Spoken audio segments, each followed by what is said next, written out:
Fala pessoal, todos bem? Sejam todos muito bem-vindos, eu sou o William Godoy. Esse vídeo tem o patrocínio da 1xBet, que é uma empresa bookmaker que garante a vocês grandes ganhos e pagamentos rápidos.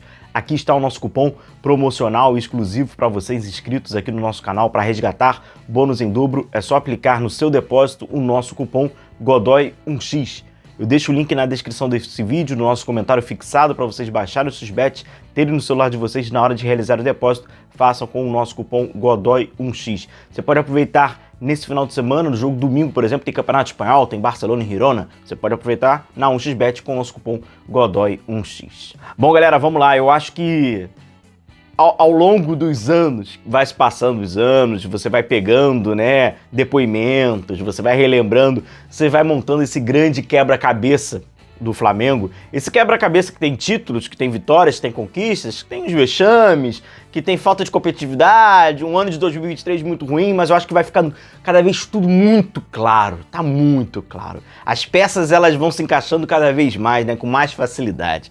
Pois então, ontem tivemos vi na íntegra, né, cara, a entrevista ali, a participação do Felipe Luiz no Charla Podcast. O Felipe Luiz ali participou, ali falou um pouquinho e tal. Então vamos lá, galera.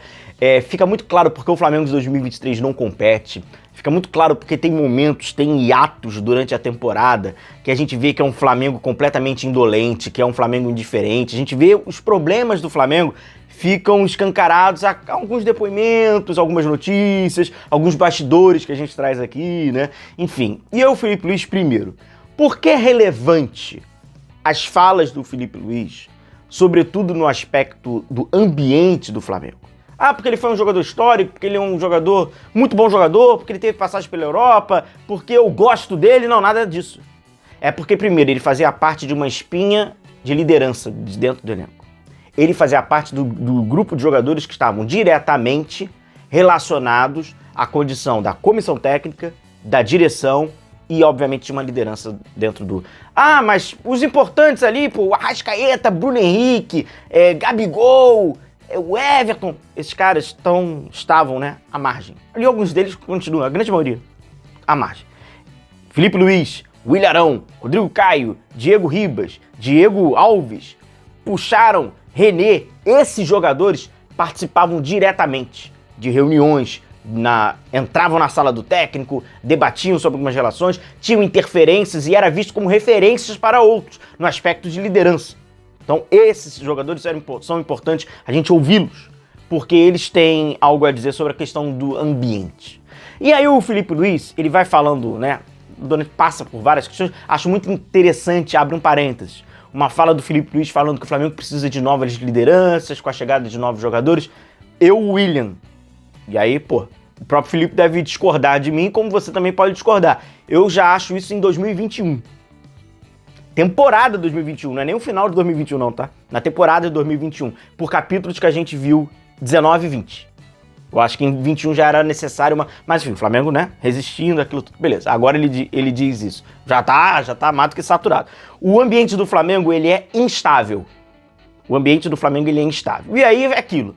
Tem um grupo de jogadores que estão condicionados a conseguir apenas desenvolver um trabalho através de um específico ambiente. Chega um treinador para entrar nesse ambiente que é muito instável. Se esse treinador que entra não tiver uma habilidade de gestão, ele não vai resistir ali dentro.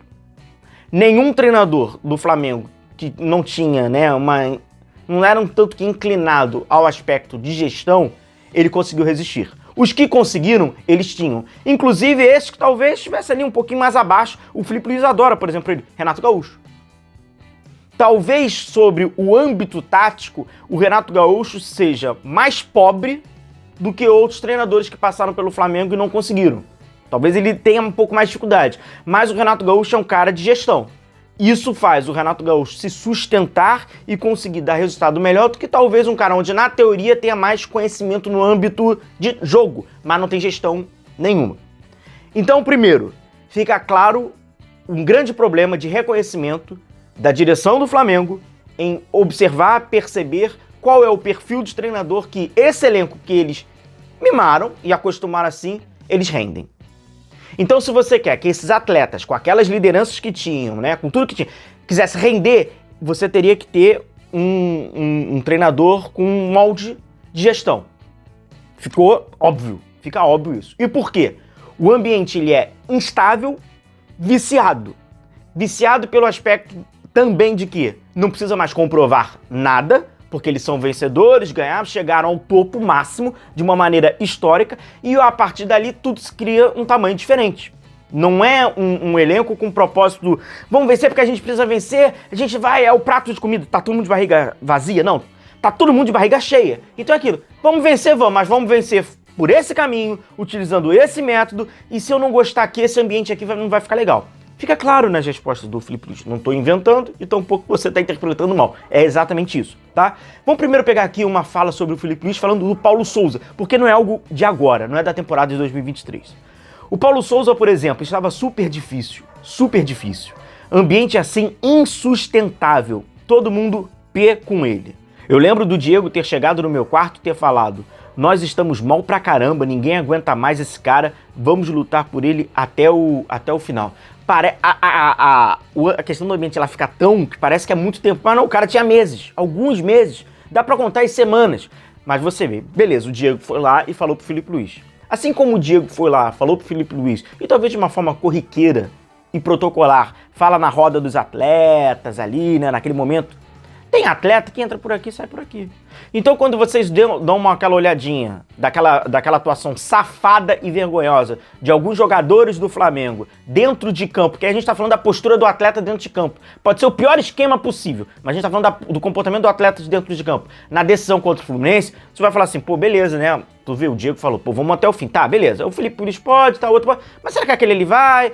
Será que o Pirracento ali vai? Será que aquele ali com a personalidade mais forte também vai? Então, assim, o ambiente insustentável. Perceba-se. Ambiente insustentável. Aí ele agora fala do capítulo mais recente, que é o do soco do Pablo no Pedro. Óbvio, aquele enorme absurdo. E aí, olha o que o Filipe Luís fala. A partir daquele momento, o soco, né, do Pablo no Pedro ficou insustentável. Porque o Pablo era o cara mais importante da comissão do Sampaoli. E assim o clima, não se fala disso, beleza, não se fala disso, mas está ali, está na memória e tudo mais. Por mais que ele colocasse os caras de confiança dele, o time não andava, o ambiente não era bom.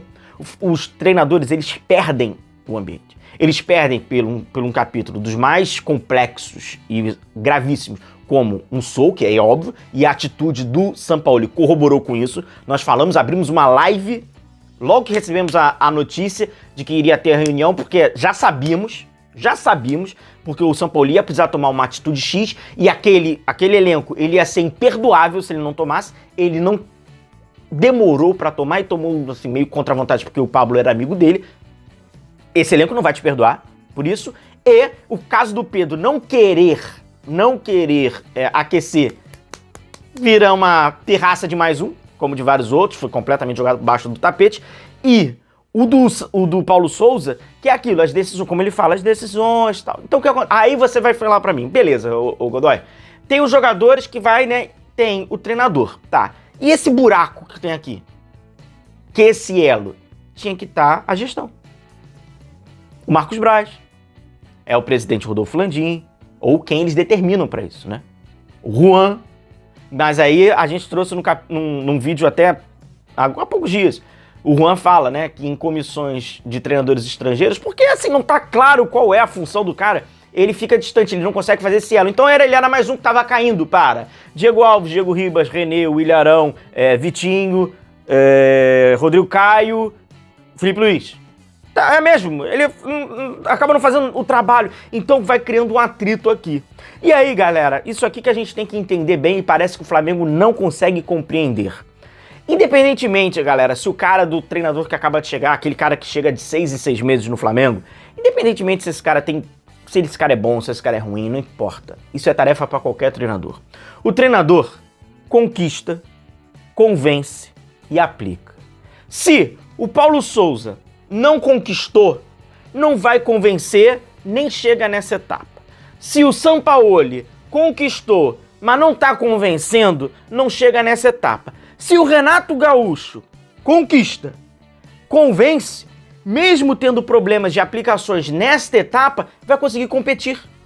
Então o importante é convencer conquistar e convencer nessa ordem. Você conquista, que aí você vai convencer o atleta. O atleta joga pra você ou até por você. E aí falava assim, né, a gente trouxe até um vídeo, Pedro Martins, que era um treinador que vinha pro Olympiacos. Então, um cara que faz, sem pensar em mudar a mentalidade, sem pensar em mudar, né, o organograma do Flamengo, de acordo com, né, vários aspectos de gestão. Você traz um técnico, por exemplo, como ele, como havia sido levantado, uma hipótese e tal. Não vai. Esse cara ele tem que ter uma relação diferente de gestão. Esse elenco pede isso. O ambiente é extremamente instável, o ambiente é extremamente viciado a algumas condições. Existe a omissão e muitas das vezes dirigente bunda frouxa, porque ele não quer se comprometer com o cara que ele contratou, que é o técnico, que afinal de contas, eles quando contratam, eles falam, né? Não, você vai ter aqui o livre-arbítrio, você é o famoso toma-chave, e eles não querem se comprometer, principalmente com esses caras, que foram os campeões, que são os campeões, que eles devem alguns favores pessoais, né? Conquista de Câmara, voto, eleição de melhor presidente da história, o dirigente mais, o pica das galáxias, é por causa desses caras, porque eles venceram. Então fica esse elo de constrangimento, o que eles fazem? Eles desaparecem. As pessoas que eles colocam lá não tem perfil para isso, entre eles Juan, Fabinho, etc. Então fica esse vácuo. Por isso que tem distanciamento de treinador com o grupo, o treinador está se sentindo isolado, não se sente mais respaldado, o grupo perde completamente a mobilização para ser comandado por aquele aí, entra em campo protocolarmente e vai tomando, e o Flamengo vai tomando, mas perde a competitividade. Por isso, por uma falta até de comunicação e falta de diagnóstico de que o ambiente está insustentável. O Felipe Luiz falou, insustentável. Fácil, muito fácil, né, galera? Um grande abraço a todos vocês, continuem se cuidando, a gente vai se vendo por aqui, um abração a todos, tchau, tchau.